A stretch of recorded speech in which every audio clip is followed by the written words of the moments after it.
I killed 6 people without ever pulling a trigger. That's what keeps me awake at 3 a.m. My name's Jake Morrison, I'm 47 years old, and I spent 23 years in private security thinking I was one of the good guys. The last job was supposed to be my victory lap, protecting Harrison Kellaway, respected businessman, pillar of the community. Easy money before retirement. 3 months of babysitting a paranoid rich guy, then I'd buy that cabin in Montana and disappear forever. Instead, I became an accessory to murder 6 times over. Here's the thing nobody tells you about being a professional protector: your greatest strength becomes your greatest weakness. I was so focused on external threats that I never saw the wolf already inside the fold, using my own expertise to hunt. Looking back, every security protocol I implemented, every routine I established, every blind spot I unknowingly created, it all served one purpose: making it easier to kill the people I thought I was keeping safe. The worst part? I'm still not sure if Harrison was the intended victim or if I was just another weapon in someone else's game. 367 days later, I still sleep with my back to the wall. I still check every mirror twice. And I still wake up wondering how many more people died because I was really, really good at my job. Here's what happened when doing everything right went so fucking wrong that I'll never feel safe again. Sometimes I wish I had just pulled that trigger myself. The Kellaway job came through Marcus, my handler at Sentinel Security. 20 years we'd worked together, and he knew I was done after this one. Perfect send-off, Jake, he said, sliding the file across his oak desk. 3 months, standard executive protection. Guy made his money in real estate development, got some business rivals making noise. Nothing you can't handle in your sleep. The money was stupid good, enough to buy that cabin outright and live quietly for years. Harrison Kellaway lived in a fortress disguised as a Georgian mansion, complete with motion sensors, panic rooms, and enough cameras to film a documentary. The man himself seemed normal enough for a rich paranoid. Mid-60s, well-dressed, polite to staff. He'd built half the commercial district downtown, had a medical degree he never used, and collected vintage cars he never drove. My routine was clockwork: morning perimeter checks, afternoon meetings, evening social events. 3 rotating shifts with backup teams.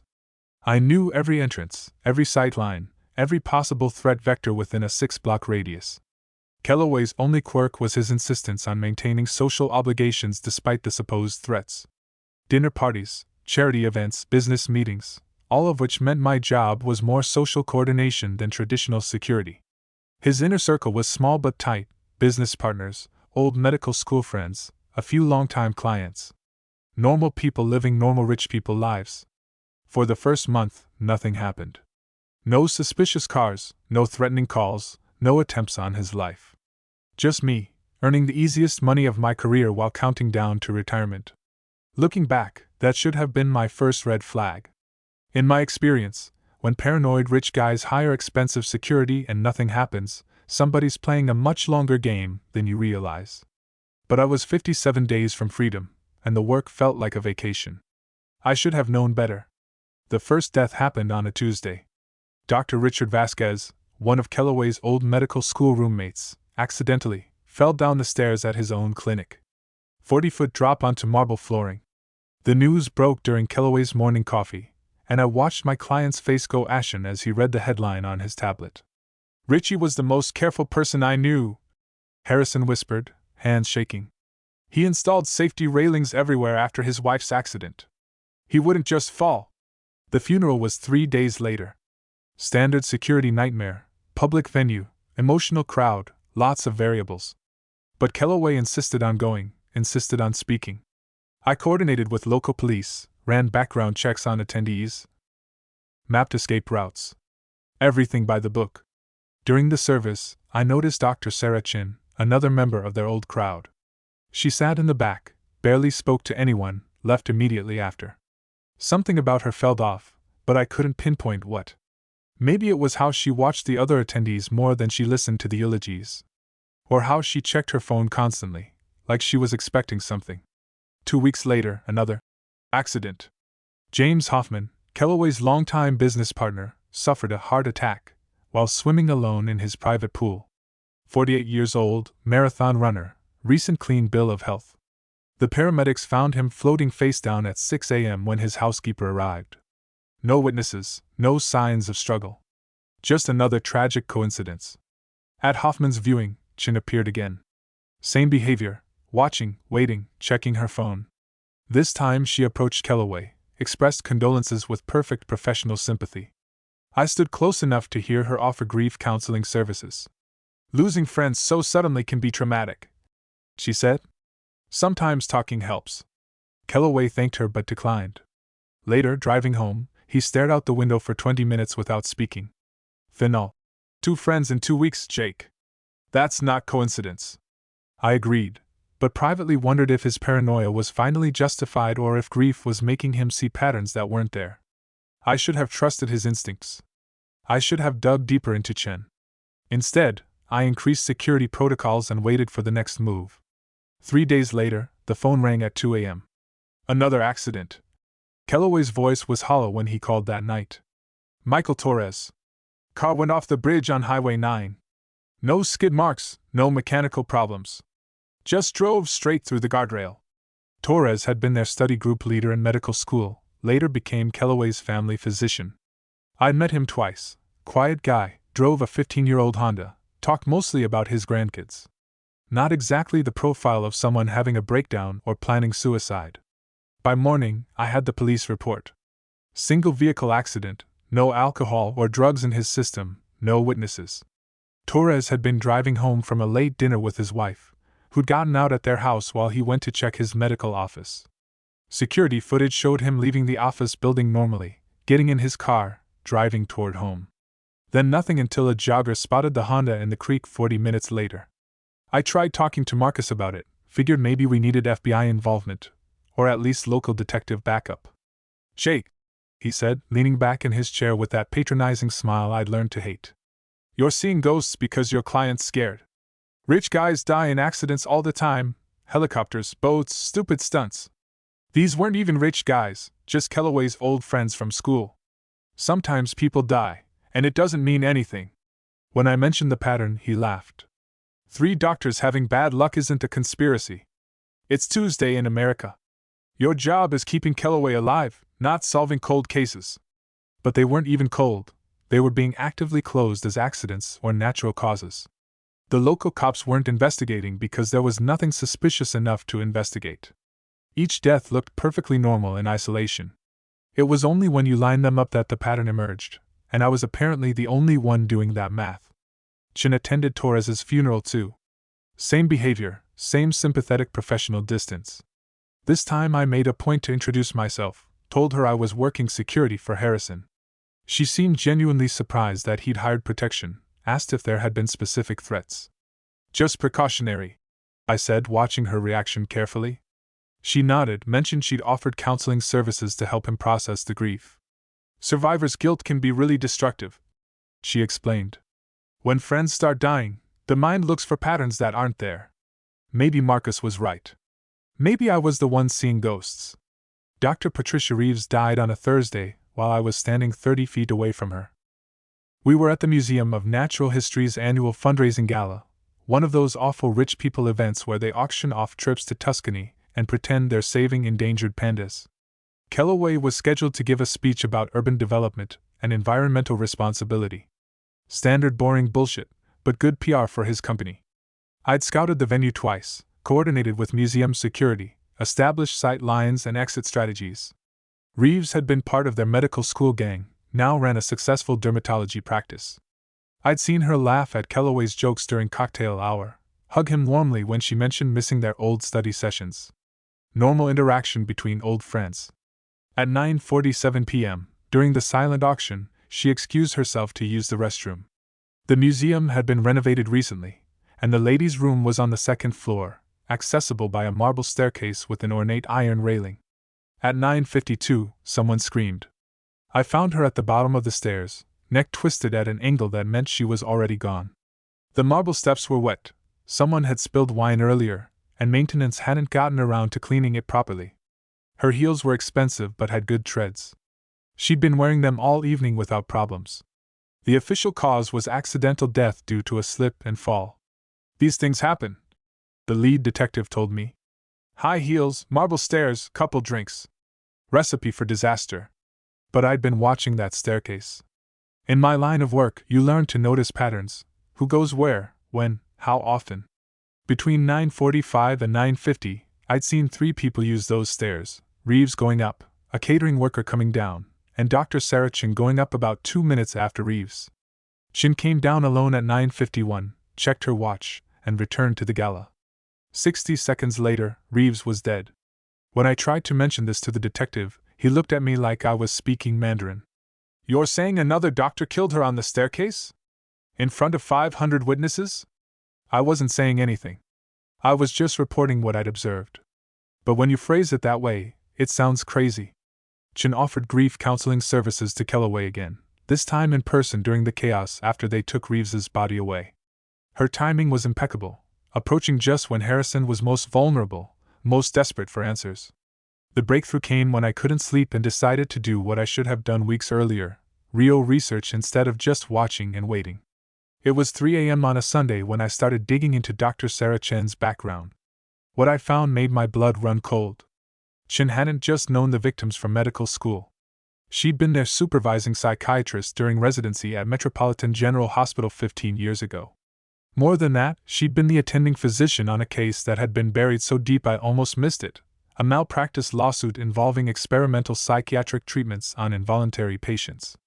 The lawsuit had named 6 residents as co-defendants: Vasquez, Hoffman, Torres, Reeves, another doctor named Kevin Park, and Harrison Kellaway. The case had been settled quietly for an undisclosed amount, all parties bound by extensive non-disclosure agreements. The patient, a 22-year-old woman named Lisa Chin, Sarah's younger sister, had been left in a permanent vegetative state after an experimental drug trial went wrong. She'd been committed against her will by parents who later claimed they'd been lied to about the treatment. Lisa died 3 years ago, never having regained consciousness. I found Sarah's medical license suspension in the state records. She'd lost her practice rights for 6 months due to ethical violations related to the case. Then I found something else. Kevin Park had died 2 years ago in what appeared to be a suicide. Drug overdose, note left behind taking responsibility for Lisa's condition and expressing guilt over the cover-up that followed. 5 residents, 1 attending physician, 1 dead sister. Now 4 of the residents were dead, and only Kellaway remained. At 6 a.m., I called Harrison and told him we needed to meet immediately. Not at his house, not anywhere predictable. A diner off Route 15, 30 minutes away. When I laid out everything I'd found, his face went through about 6 different emotions before settling on exhausted resignation. "I wondered if this day would come," he said quietly. "We all knew Sarah blamed us for Lisa's death. But it had been so long, and the settlements were confidential. I thought..." He trailed off, staring at his untouched coffee. "You thought she'd moved on?" "No," he said. "I thought she'd kill herself before she got to me." That conversation in the diner changed everything, and within 6 hours, it nearly got us both killed. I convinced Kellaway to stay off his regular schedule while I figured out how to handle Chin. We couldn't go to the police. She hadn't technically committed any crimes we could prove, and even my surveillance observations wouldn't hold up in court against an established doctor with no obvious motive. The medical malpractice case was sealed, the connection between the victims wasn't public knowledge, and accidents happen every day. But staying hidden proved impossible. At 2 p.m., Chin called Kellaway directly. I was sitting across from him in his study when his phone rang, and I watched his face go white as he listened to her voice. He put it on speaker. "Hello, Harrison. I heard you've been asking questions about old friends. About Lisa." Her voice was calm, professional, exactly like she'd sounded at all those funerals. "I think it's time we talked properly, don't you? Just the 2 of us, like old times." The line went dead. 5 minutes later, Marcus called me. "Jake, what the hell are you doing? I just got a call from Dr. Chen's attorney. She's claiming you've been harassing her, following her to private events, making accusations about patient care.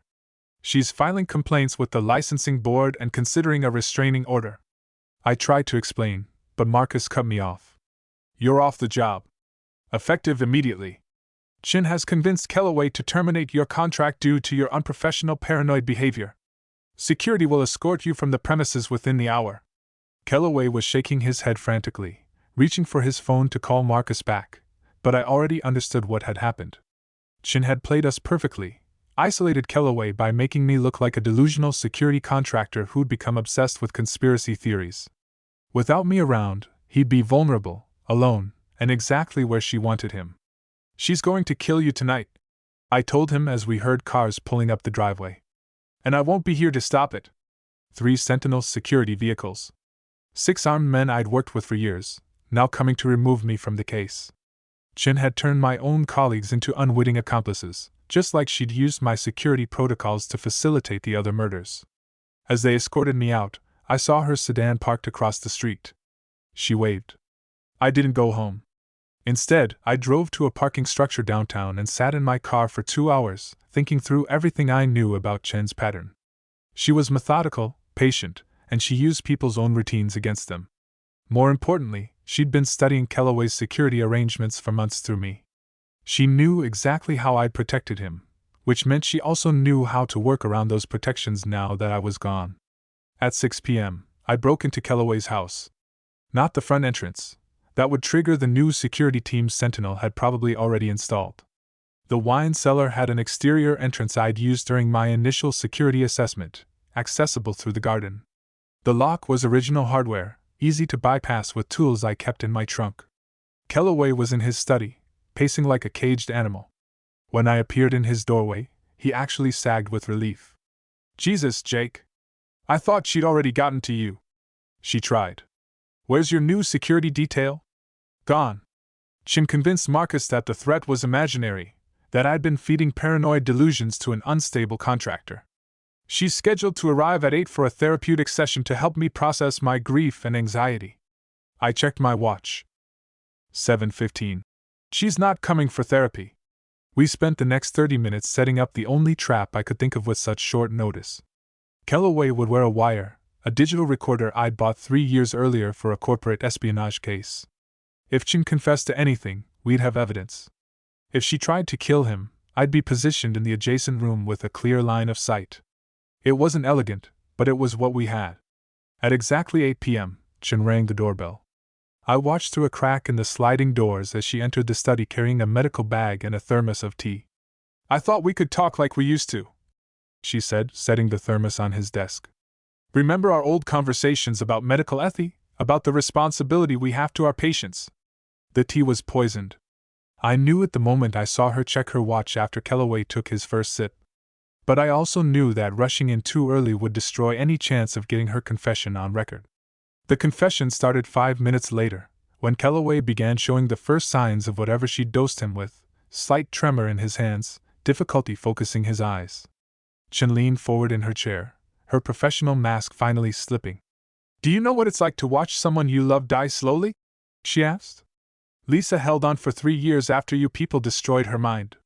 3 years of feeding tubes and ventilators and watching her body waste away while her brain stayed trapped in whatever hell your experimental drugs created." Kellaway tried to stand but couldn't coordinate his movements properly. "Sarah, please. We were all just residents. We followed your protocols exactly." "My protocols?" Her voice turned sharp. "You think I authorized injecting an involuntary patient with untested psychoactive compounds? You think I signed off on forging consent forms and hiding adverse reactions?" The digital recorder was catching every word, but I could see Kellaway starting to lose consciousness. Whatever she'd used was fast-acting. I had maybe 3 more minutes before permanent damage, 2 before he'd be unable to respond to medical intervention. "Lisa was supposed to be discharged that morning," Chin continued. "A 48-hour hold for evaluation, nothing more. Instead, you 6 decided she'd make a perfect test subject for your research project. You falsified her records, forged psychiatric evaluations, and kept her committed for 3 months while you pumped her full of experimental compounds." She stood up, began pacing around his desk. "Kevin Park at least had the decency to kill himself when the guilt became unbearable. But the rest of you? You took your settlement money and built comfortable lives while my sister rotted in that facility." I made my move when she opened her medical bag and pulled out a syringe. Kicked through the sliding doors, gun drawn, shouting for her to freeze. She spun toward me with the needle already in her hand, and for a split second, I thought I'd have to shoot her. Instead, she smiled. "Hello again, Mr. Morrison. I was wondering when you'd appear." She didn't drop the syringe. "You're too late anyway. The tea contained a slow-acting neurotoxin. Harrison has maybe 90 minutes before irreversible brain damage. The syringe contains the antidote, but I'm the only one who knows the proper dosage. I kept my gun trained on her center mass. Put it down, Sarah. Or what? You'll shoot me? Then Harrison dies anyway, and you spend the rest of your life knowing you failed to save your last client. She was right, and we both knew it. What happened next lasted maybe 30 seconds, but I replay it frame by frame every night in this shitty motel room. Chin had me in checkmate. She knew I wouldn't risk Kellaway's life by shooting her, and she was probably right about the antidote. But she'd made one miscalculation. She assumed I'd prioritize saving my client over getting justice for her sister. I lowered my gun. You're right, I told her. Give him the antidote, and I'll let you walk away. The relief that crossed her face lasted exactly long enough for me to close the distance between us. I'd learned a few things in 23 years of protection work, like how to disarm someone holding a syringe without breaking it. The antidote ended up in Kellaway's system. Chin ended up unconscious on his study floor with a dislocated shoulder and the full confession recorded on digital audio.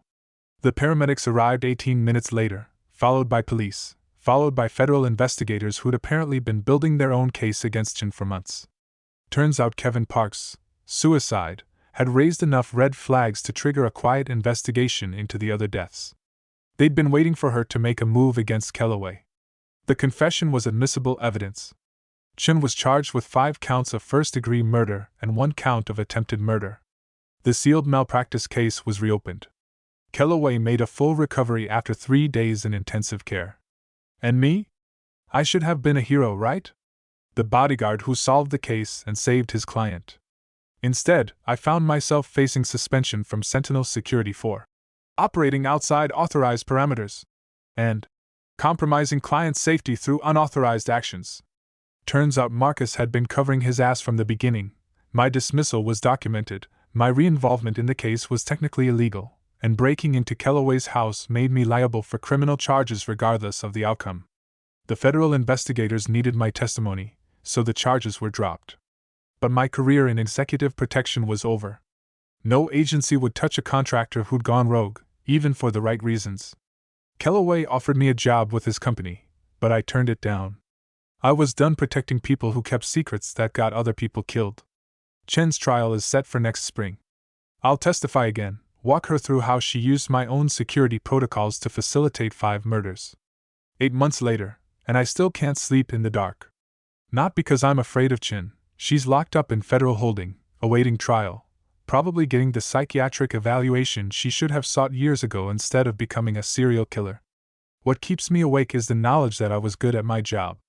Really fucking good. Good enough that a brilliant, methodical murderer could study my work and use it as a blueprint for killing 5 people without raising suspicion until the very end. Every security protocol I'd ever written, every routine I'd established, every blind spot I'd learned to compensate for, she'd turn all of it into a weapon. That's the thing they don't tell you about being a protector. The same skills that keep people safe can be reverse engineered to eliminate them more efficiently than any amateur could manage. Chin had medical training, sure, but what made her dangerous was her understanding of human psychology and her ability to manipulate systems. Sound familiar? It should. Those are exactly the qualifications that made me valuable in executive protection. I've been living in this motel since the trial prep started, paying cash, moving every few weeks. Not because I think Chen's people are coming for me, she worked alone, had no organization behind her. I moved because I finally understand what Kellaway meant when he said he'd always wondered if this day would come. There are other cases out there. Other sealed settlements, other buried medical files, other groups of people who did terrible things and thought money could make them disappear. And there are other people like Chin, people with the patience and intelligence to spend years planning the perfect revenge. Some of them might even hire security consultants to help them understand how to get close to their targets. The paranoia isn't irrational anymore. It's educational. Every morning I check the local obituaries in whatever city I'm passing through, looking for patterns that might suggest someone else is using my playbook. Every night I review the procedures I taught other contractors, wondering which of them might someday find their expertise turned against the people they're supposed to protect. I saved Harrison Kellaway's life, and 5 people are still dead because I was too good at my job. That's not a contradiction, that's just the mathematics of violence when someone smarter than you decides to play a longer game. I still check the back seat every time I get in my car, but now I also check the mirrors to see who might be learning from how I do it.